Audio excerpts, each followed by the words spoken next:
नमस्कार। कहानी संसार में आज मनमोहन भाटिया की लिखी कहानी अखबार वाला। वाचन स्वर मेरा यानी अनुराग चौधरी का है।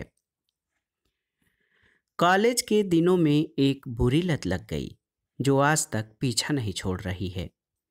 कई बार पत्नी से भी बहस हो जाती है। मेरे से ज़्यादा प्यारा अखबार है जिसके साथ जब देखो चिपके रहते हो। क्या किया जाए? अखबार पढ़ने का नशा ही कुछ ऐसा है कि सुबह नहीं मिले तो लगता है कि दिन ही नहीं निकला। खैर, पत्नी की अखबार वाली बात को गंभीरता से नहीं लेता हूँ, क्योंकि मेरे ऑफिस जाने के बाद खुद उसे पूरा अखबार चाटना है। पढ़ी लिखी पत्नी, चाहे वो हाउस वाइफ हो, एक फायदा तो होता है, कम से कम वह अखबार का महत्व समझती है। प्रेम भरी तकरार पति पत्नी के प्यार को अधिक गाढ़ा करती है। प्रेम भरी तकरार ही गृहस्थ के सूनेपन को दूर करती है। तकरार ही अलौकिक प्रेम की जननी है। पहले ऑफिस घर के समीप था। सुबह अखबार तसल्ली से पढ़कर ऑफिस जाता था, लेकिन नई नौकरी और ऑफिस घर से थोड़ा दूर हो गया तो घर से जल्दी निकलना पड़ता है। ढंग से अखबार सुबह पढ़ नहीं पा रहा हूँ। जैसे हर समस्या का समाधान होता है, इसका भी निकल आया। एक नज़र डालकर ऑफिस रवाना होने लगा। शाम को तसल्ली से संपादकीय और दूसरे आर्टिकल पढ़ने की आदत बना ली। इधर कुछ दिनों से कोफ्त होने लगी कि लत कभी छूट नहीं सकती। कारण अखबार वाला। अखबार वाले का लड़का बदल गया। पुराना लड़का सुबह उठने से पहले ही अखबार डाल जाता था, लेकिन यह नया लड़का देरी से आता था, जिस कारण कई बार तो अखबार पढ़ना ही रह जाता। खैर, कोई बात नहीं। शाम को अखबार पढ़ने लगा। महीने बाद अखबार वाला जब बिल के पैसे लेने आया, बिल पकड़ते ही मुंह से खुद ब खुद वाक्य अपने आप निकल आए। भाई साहब, बिना अखबार पढ़े ही बिल का भुगतान कर रहा हूँ। इतनी देर से अखबार डालता है कि पढ़ने का समय नहीं मिल पाता।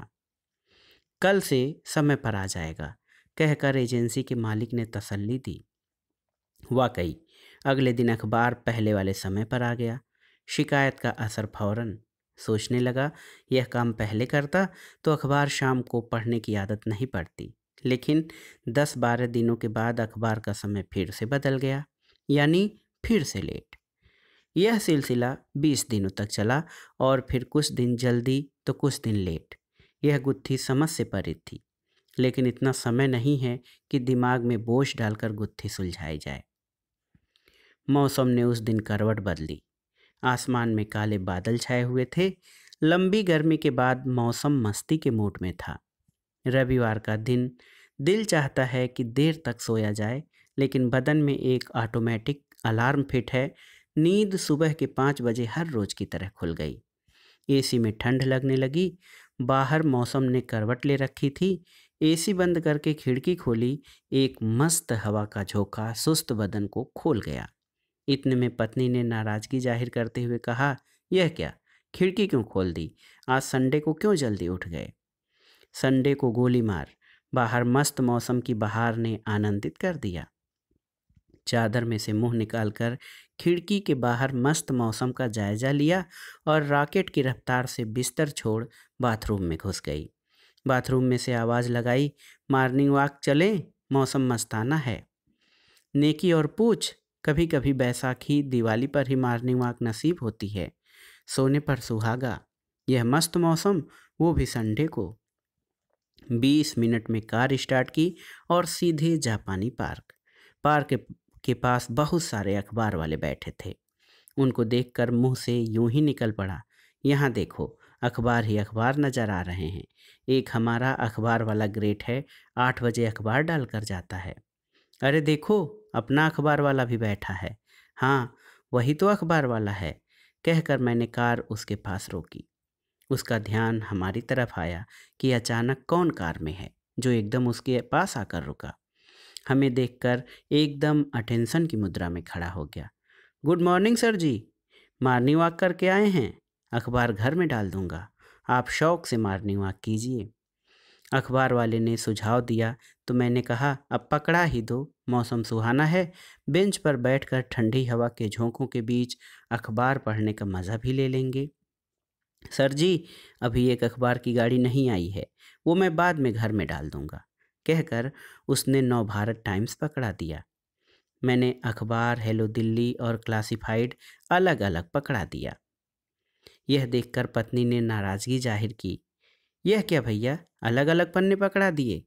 हंसते हुए उसने कहा, कंपनी वाले तो ऐसे ही हमें देते हैं। हम सप्लीमेंट अखबार में डालकर एक बनाते हैं। आप देख ही रहे हैं, हमारा 1 घंटा तो इसी काम में लग जाता है। हम यहाँ दूसरी गाड़ी का इंतज़ार कर रहे हैं। सुबह 4 बजे यहाँ आते हैं। गाड़ियों के इंतज़ार में अच्छा खासा समय लग जाता है। मौसम की नज़ाकत देखते हुए नवभारत टाइम्स बगल में दबाकर जापानी पार्क में सुबह की सैर के सुहाने मौसम में लुफ्त लेने लगे। 2 घंटे बाद जब वापस घर पहुंचे तो श्रीमान अखबार वाला सोसाइटी के गेट पर टकराया। क्यों भाई, दूसरे अखबार की गाड़ी क्या अब आई? मेरे प्रश्न पर वह झेप गया और धीरे से इस तरह बोला कि दूसरे को सुनाई न दे। सर जी, किसी को कहना नहीं, दूसरी सोसाइटी में पहले चला गया था। कल से आने वाले 10 दिनों कर आपकी सोसाइटी में आऊँगा। क्या कह रहा था? पत्नी ने आश्चर्य से पूछा। अखबार वाले की बात सुनकर पत्नी झल्ला कर बोली, आपने उसे सिर पर बैठा रखा है। डांट मारकर सबसे पहले अपनी सोसाइटी में आने को कहते। क्या फ़ायदा डांटने का? जिसके यहाँ देर से अखबार डालेगा, डांट तो सुनेगा ही। आपने कभी डांट लगाई क्या?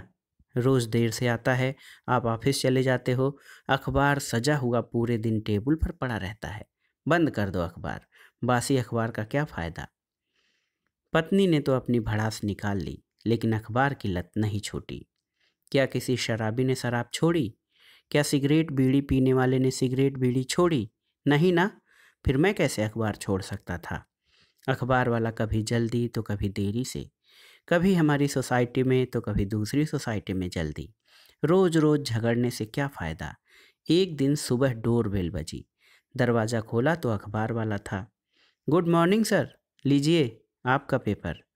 मैं आश्चर्यचकित कि आज एक मंजिल ऊपर आकर हाथों में अखबार पकड़ाया जा रहा है, लेकिन बिना हाव भाव प्रकट किए अखबार लेकर उसके गुड मॉर्निंग का जवाब दिया। सर जी, आपकी ऐसी हॉस्पिटल में कोई जान पहचान है? हॉस्पिटल का नाम सुनकर मैं थोड़ा आश्चर्य में आ गया। क्या हुआ, सब खैरियत तो है ना? जी सर, सब ठीक है। मैं वहाँ इंटरव्यू देकर आया हूँ। हालांकि पोस्ट टेम्परेरी है और उम्मीद कम नज़र आ रही है, फिर भी कोई जुगाड़ लग जाए। ईएसआई हॉस्पिटल तो सरकारी हॉस्पिटल है, मैं तो प्राइवेट नौकरी करता हूँ, सरकारी जान पहचान तो है नहीं। कोई बात नहीं सर, बस यही कोशिश कर रहा हूँ कि सरकारी नौकरी लग जाए तो अखबार डालने का काम छोड़ दूंगा। 4 सोसाइटियों में अखबार डालता हूँ, जहाँ देर हो जाए लोग खाने को पड़ते हैं। मज़े का काम नहीं है अखबार डालना। उसकी बातों में उदासी थी। वह अपने पेशे से खुश नहीं था। खैर, उसकी बात नहीं, मैं कौन सा खुश हूँ अपनी नौकरी से। दूसरे की थाली में सबको देसी घी नज़र आता है। दूसरे की नौकरी और व्यवसाय सबको अच्छे लगते हैं। देखो, मेरी तो कोई जान पहचान है नहीं, लेकिन तुम कोशिश करते रहो। जब तक कोई नौकरी नहीं मिलती, अखबार डालते रहो। जी सर, कहकर अखबार वाला चला गया। पत्नी ने हमारी बातें सुनकर कहा, बहुत फ्रस्ट्रेटेड लगता है अखबार वाला। हाँ, है तो सही, खुद की पेपर एजेंसी होती तो खुश होता। करता तो नौकरी है। हर कोई चाहता है सरकारी नौकरी लग जाए तो उम्र भर की तसल्ली हो जाती है और रिटायरमेंट के बाद पेंशन। कुछ दिनों के बाद एक दिन सुबह अखबार वाला से पूछा तो मालूम हुआ कि नौकरी तो मिली नहीं, रिश्वत देने के लिए पैसे नहीं थे और संघर्ष जारी है जिंदगी में। दिन बीतते गए, अखबार वाला वही, कुछ फ्रस्ट्रेशन अधिक लगने लगी। दिवाली का दिन था, ऑफिस की छुट्टी, देर तक बिस्तर में लेटा रहा। तभी कॉल बेल बजी। उठकर दरवाज़ा खोला तो सामने अखबार वाला हाथ में अखबार लेकर खड़ा था। हैप्पी दिवाली, कहकर मुस्कुराते हुए अखबार आगे पकड़ाया। एक फ्रस्ट्रेटेड इंसान को मुस्कुराते हुए देखकर आश्चर्य हुआ। फिर संभलकर मुस्कुराते हुए उसकी दीपावली ग्रीटिंग का जवाब दिया। अखबार लेकर मैं वापस मुड़ा तो उसकी एक बार फिर से आवाज़ आई, सर जी हैप्पी दिवाली। मुड़कर देखा तो वह खड़ा कानों पर हाथ फेरने लगा। मैं समझ गया कि वह दिवाली का इनाम चाहता है।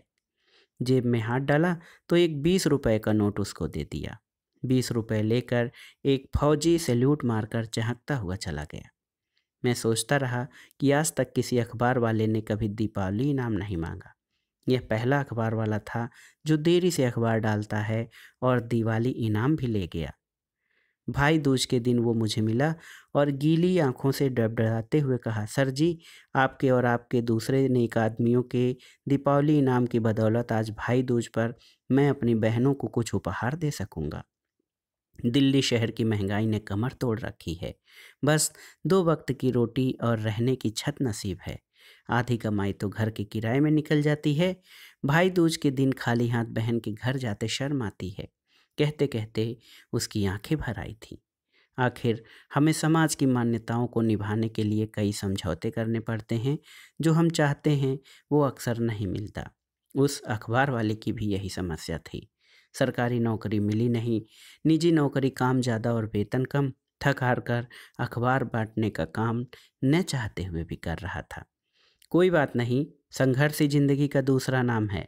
देर सबेर तुम्हारे मतलब का काम जरूर मिलेगा। काम कोई भी छोटा नहीं होता। इज्जत से रोटी मिल जाए वही काम बढ़िया है। मेरी इस बात का उस पर कितना असर हुआ मुझे नहीं मालूम, लेकिन दिवाली के बाद होली का भी इनाम अखबार वाला ले गया। यह सिलसिला कोई 2-3 साल तक चलता रहा। मुझे नई नौकरी के सिलसिले में 4 साल दिल्ली से बाहर रहना पड़ा। जौक ने ठीक ही कहा है, कौन जाए दिल्ली की गलियां छोड़कर। आखिर 4 साल बाद फिर दिल्ली लौट आया। सुबह की ट्रेन से वापस आ गए, लेकिन घर का सामान वाला ट्रक नहीं पहुंचा। ट्रक वाले को फ़ोन आया कि सामान कल आएगा। रसोई का सामान ट्रक में था। रात का खाना रेस्टोरेंट में खाकर बाहर निकले तो आइसक्रीम खाने के लिए ट्राली पर जैसे ही रुके, एक जाना पहचाना चेहरा मुस्कुरा पड़ा। सर जी, कौन सी आइसक्रीम दूं? यह आवाज़ अखबार वाले की थी, जो आइसक्रीम टाली के दूसरी तरफ था। आइसक्रीम खाते खाते उससे बातें होती रहीं। क्या अखबार का काम छोड़ दिया? नहीं सर जी, सुबह अखबार बांटता हूँ, शाम को आइसक्रीम की टाली लगाता हूँ। आपकी उस बात ने मेरी ज़िंदगी बदल दी कि कोई काम छोटा नहीं होता, बस इज्जत का काम होना चाहिए। अखबार बांटना, आइसक्रीम बेचना इज्जत का काम है। कोई ढंग की नौकरी मिली नहीं तो काफ़ी सोच विचार के बाद इसी नतीजे पर पहुंचा कि अखबार और आइसक्रीम बेचने में कोई बुराई नहीं। आज आइसक्रीम की टाली है, कल भगवान ने चाहा तो आइसक्रीम पार्लर भी हो जाएगा। अखबार वाले की बातों में आत्मविश्वास था। जब हम वापस अब हम वापस आ गए हैं, सुबह अखबार डाल देना। मुस्कुराते हुए अखबार वाले ने कहा, ज़रूर, कल पहला अखबार आपके घर डालूंगा। चलो, आपकी बातों से कम अखबार वाले की फ्रस्ट्रेशन तो दूर हुई, पत्नी ने कहा। अगले दिन सुबह उठने के पहले बालकोनी में अखबार पड़ा था। वायदे के अनुसार अखबार वाले ने पहला अखबार मेरे घर में डाला था। तो दोस्तों, ये थी अखबार वाला कहानी, मनमोहन भाटिया की लिखी एक छोटी सी मनोरंजक कहानी। ये कहानी आपको कैसी लगी हमें कमेंट बॉक्स में ज़रूर बताइएगा। कहानी सुनने के लिए धन्यवाद। नमस्कार।